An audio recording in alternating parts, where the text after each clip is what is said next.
Greetings, this is Jim Lindsay. This is a CIS lesson, and in it we'll be talking about material presented in Chapter 7 of your design textbook. Primarily we're going to be talking about the color wheel and the relationships that exist between the various colors that you'll find on the color wheel. I hope that you'll enjoy this.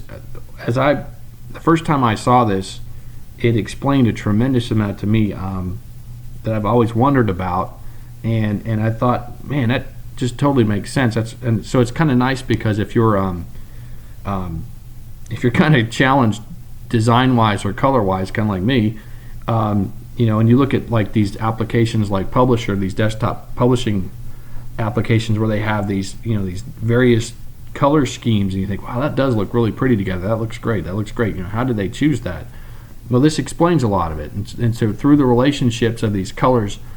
As far as like where do they lie on the color wheel, based on their location of the color wheel, that will pretty much dictate whether they're going to look good together or not, or potentially could look good together or not. So that's what this sort of explains. And so we're going to be taking a look at the much of the material presented in Chapter 7 of the design textbook. So please have that open, and I'll be working through it pretty quickly, but I'll allude to page numbers as I go. And I have color shots to show you, but they look better on the page than they do on the screen. And so have your book open and leafing through it as we talk about this material. So let's get started. Okay, as I said, we're going to be talking about the color wheel, and we begin this with presenting you with what are called the primary colors. And the primary colors are red, blue, and yellow. And from red, blue, and yellow, you can create all of the other colors. And so these three have to. You can't make these three from any of the other colors. These three make up everybody else. And so these are like the three original players. And so these are called the primary colors.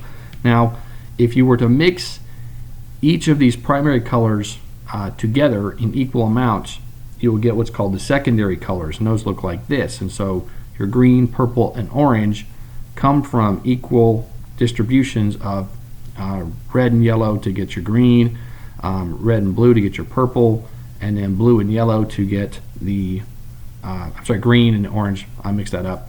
And these are your secondary colors, and the reason they're called secondary is because we took the primaries, mixed those in equal amounts, and we came up with these amounts right here. Now, the next layer, the layers in between the secondaries and the primaries, are called the tertiary colors, and that's if you were to take an equal amount of green and an equal amount of blue, mix that together, you're going to come up with these tertiary colors, where you have kind of like the mixed colors in between what we saw the secondary from the secondaries a second ago. And so that's your primary, secondary, and tertiary colors, and those are created by taking the primaries and then mixing those in equal amounts, and then taking the secondaries, mixing those again with the primaries in equal amounts to come up with these colors. And then all of those together come up with our color wheel. Okay, so now that we have our color wheel assembled, now what we can do, we can start to look at the relationships of the colors on the wheel. Where do they lie on the wheel in relation to one another? And that can start to tell us about which colors potentially are going to look good if we mix them. So if you look at the wheel and you look directly across the wheel, these colors directly across from one another are called complementary colors. And let me go ahead and put some arrows on the screen here. So you'll see, for example, that purple and gold are complementary colors. Red and green are complementary colors. You have blue and orange. And then think about that for a minute. These colors are the colors that you see. And I'm sorry, the arrows are a little bit kind of ugly looking. I did all this. I created these graphics in Visio myself, and so they're not exactly straight. I did the best I could. But these colors, think about, you think of Christmas, and you have red and green is always used on Christmas stuff, right? If you're from Bowling Green, the purple and gold those are the colors of of one of the local high school teams. The blue and orange, think of sports teams and how often you see those paired up with one another. And so let me click the mouse one more time and just shift the colors again. But these are also, different complementary colors here. Dark blue and dark orange, and that's where these color pairings come from, because they're directly opposite of the other color on the color wheel. And so they're called complementary colors. And if you were to take those two colors and put those together in a document or on a website or on a t-shirt or something, they're probably going to look attractive. And so the next time you're in Microsoft Word or Excel or PowerPoint and you're looking at these different color palettes or Microsoft Publisher, and you have like these color schemes, and you notice the different colors and the different tints and shades of the colors as they are presented on that, in those collections, they match up with what you're seeing here as far as like these, usually the main colors are some sort of complementary color. Now the next thing we're going to look at is something called a triad. And so I'll go ahead and click the mouse to show you a triad. And that's where if you were to go in equal distances from each other on the wheel, so we have like 1, 2, 3, basically 3 spaces in between each of the colors that you chose. Those are also attractive together. Think about when you've seen red, yellow, and blue mixed together in a document or on a uniform or in some sort of marketing piece. And as we can continue to move that triad circle around, and again, these are pretty colors together because of their relationship to the other colors on the color wheel. They're contrasting enough that they're pleasing to the eye, but they're also they're not so well. They're contrasting, and I think that contrast basically is what really lends it to starting to look good to us. Where we get into a lot of trouble is where we take stuff that looks pretty much exactly the same and puts it together. And so that's there's always an exception to guidelines like that, but that's where we get to analogous colors. But we typically, if you're finding some contrast, you're probably going to have something that looks pretty pleasing to the eye. And so these triads are presented to you in the book. And again, where that comes from is as you look at the color wheel, if you're basically equidistant, you have 3 colors are equidistant from each other on the wheel, those are your triads. Okay, now let me show you, those are triads. Now we have another relationship, which is called a split complement triad. And this is kind of interesting. If you were to go, and let me click my mouse again, if you were to go from one color on the wheel, go directly across, and then the 2 adjacent colors, that's called a split complement triad. So it's 3 colors together, but the way that the colors are chosen is by looking opposite, getting 2 complementary colors, and then for one of the complementary colors branching out to the 2 ones right next to it. And these are some nice pairings as well. So if you were to go around the wheel, basically moving this center point around the wheel, you could see these different collections of split complement triads. Where does this impact you? Well, as you create your own documents and your own designs as you go forward in your working career, you may be at a loss for where do I begin? Well, this color wheel is a great place to start, and you're now learning about these relationships of complementary colors, triads, split complement triads, analogous, which is next.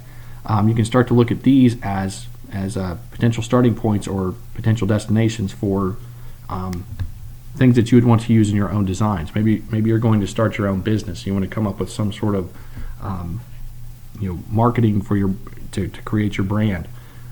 This would give you an idea of colors you could use that would look pretty.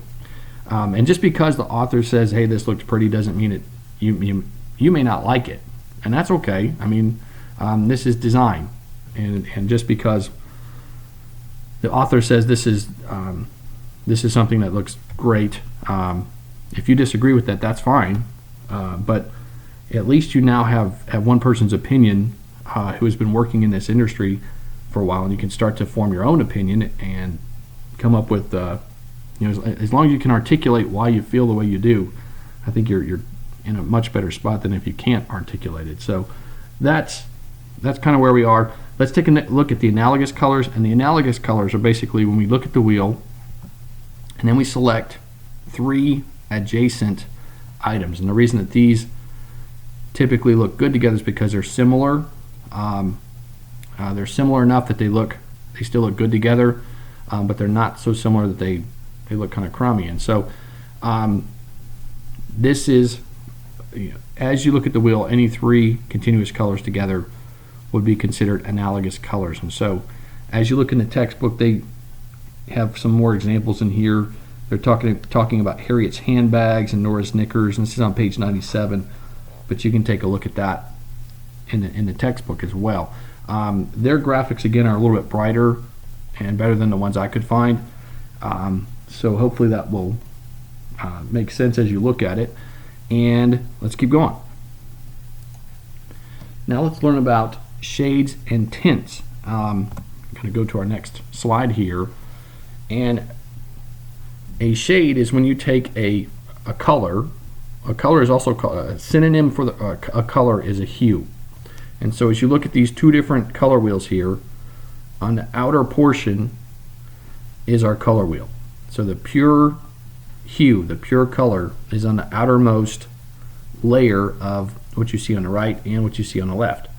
And as you go towards the center in each of these, on the right you have shades, and basically there are varying amounts of black added to the shades. There are varying amounts of whites added to the tints, and what you end up with is just different variants of the original hue. And so think about if you've ever had to buy paint to paint a room or a house or something like that.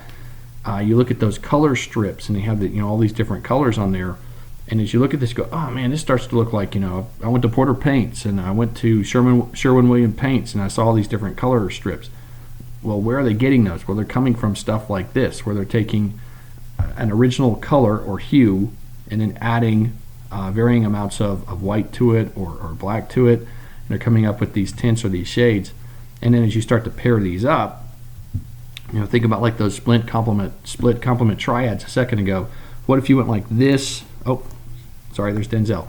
If you go with like this guy right here, and then you jump across the wheel, and maybe that one right there, and this one right here. Well, those 3 colors would probably look good together because it's a split complement triad, even though you're pulling it from the tint section. Or maybe this one right here, and then over to this shade and this shade of the complement colors across from the complement. So it's it's pretty neat, I think, as you look at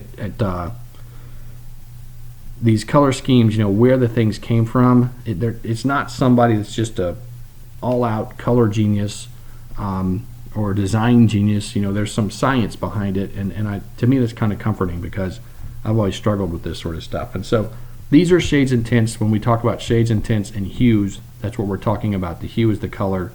A tint is just a gradual amount of white added to it, or a shade is a gradual amount of black or darkness added to the original hue. Okay, the next idea presented in the book, and this is on page 100, it talks about monochromatic colors, and you'll see this often in like front pages of newspapers. You take one color and then you use tints of it or shades of it, of that color, to create a very neat looking or pretty looking picture. I'm going to go to my picture here, this photograph. This is a black and white photograph of the actor Denzel Washington, and the only color used in this, the only hue used in this image is the color black. But by using varying amounts of gray, they're able to present the rest of the image. And so any black and white photo you've ever seen has this use of monochromatic printing. And so it's not just black and white that can be used. I've got another example here where this is sort of a kind of a gray, sort of a I can't even think of the right color to describe it. Almost like a I can't think of the name of the color, but this isn't necessarily black. And as you think about when you have like your image editors on like your iPhone or your Android phones, you can put these different filters on there. A lot of the time what it's doing, it's taking a color photo and then grayscaling it, basically making it monochromatic with black and white, and then applying and replacing the black color or the white color or the original hue with some other color like red or purple or something like that, and then you come up with these different sort of filtered different look versions of the same sort of picture. And so I think this one came from South Africa, something like that. Maybe it's over, I think it's in something like that, but basically you see the oil fires in the back, and these guys are basically trying to work on an oil well. It was a really cool picture, and it was a huge picture. But I was looking for some pretty neat monochromatic examples to show you, and so you've seen these in your life, I'm sure. But when you learn about monochromatic stuff, this is what it's talking about. Okay, so now I'm going to direct you to a couple of pages in your textbook. If you look at page 101 in your textbook, it talks about shades and tints in combination. And I've sort of alluded to that when we talked about the different, if you were choosing a color palette for a document you were going to put together, in addition to the original hue, you could use tints, you could use shades, and come up with, thinking about these relationships of complementary colors, the triads, the split complements, etc. Incorporating these tints and shades, you come up with really neat different schemes that you can include in your publications. And she gives some examples of that on page 101, where she has like the toys for girls and boys and the gadgets for grown-ups examples, where she's gone through and used the original hue as well as tints and shades. The last 2 points I want to make from the chapter, on page 103, she talks about warm colors versus cool colors. And what she's talking about basically is you look at this side of the color wheel here, where we've got red as, think of red as the warm color, the hot color, and then blue over here is the cool color on this side over here. She makes a point that when you're making a document or making a website or an image, you can use a lot less warm color quantity wise in relation to cool colors, and it still really shows up. And so as you look at the example on page 103, for example, she has this sunrise on the Nile image that she's created, and the lower one, it has more cool colors. The quantity of color itself, the cooler colors are much more present in quantity. But like where Sunrise on the Nile and then the music from the waters of Lily by those are in warm colors, but they still they really pop. And so you don't have to use as much warm color as you do cool color. And so think about that as you're putting stuff together. If you have warm colors in your palette, you may want to be careful about using tons and tons of it, because it will sort of become very loud, very almost where it overtakes the rest of the document. So she makes that point on 103. And the last point I want to point out is on page 104. Again, where do you start if you're trying to come up with a color scheme? She makes a really great point. She talks about the eyedropper tool, which is present in a lot of your graphics programs, your like Photoshop kind of programs. Let's say that you're a company, and like in this case on page 104 on the example, it's a run, like a 10K kind of run through a canyon area, and so there's pictures of the canyons and the cliff walls, and she wants to use that image in the marketing material. Well, those canyon walls are very tan, very brown pictures, colors kind of like coming from in this area in here. And so in order to get a start with which color should I tie into that, well, she uses the eyedropper tool, which is a feature of these different software programs where you click on it and it automatically quantifies or identifies on the color wheel where that picture, where that color came from, and then from that you could then extrapolate, say, oh, okay, so if I want a complementary color for that, I could come across to here and start using from some things over here in this sort of light blue area, whether using shades or what they're using tints for it. And so that's mentioned on page 104 of your book, and I think it's a really good point. The last deal, it talks about CMYK, or basically your 4-color versus 3-color color processes, and she talks about RGB and 4-color process printing. And I have another video I want you to watch. I'm going to skip over to Blackboard. I'll be right back to you. So here in Blackboard, if you look at this 4-color printing process video, I believe it's about 5 minutes long. It's 5 minutes and 2 seconds. Please watch that video, because in it, what the presenter does is basically it shows you with an actual press. It goes through and it shows the 4-color printing process, where you take something from RGB, convert it to CMYK, those 4 colors, and then through the printing process you actually convert those to the black, cyan, magenta, and yellow, and put those onto the page. And through that you can make all of the colors. But it's the process of taking and applying those 4 colors in the proper amounts to create all of those colors. And anything that you're going to put together for paper, you typically want to think of the CMYK process. If it's something you're going to put on a screen, like a website or an image that you're going to display on a web page, then you want to go with the RGB. And the science behind that is that the CMYK color actually reflects light that hits the page.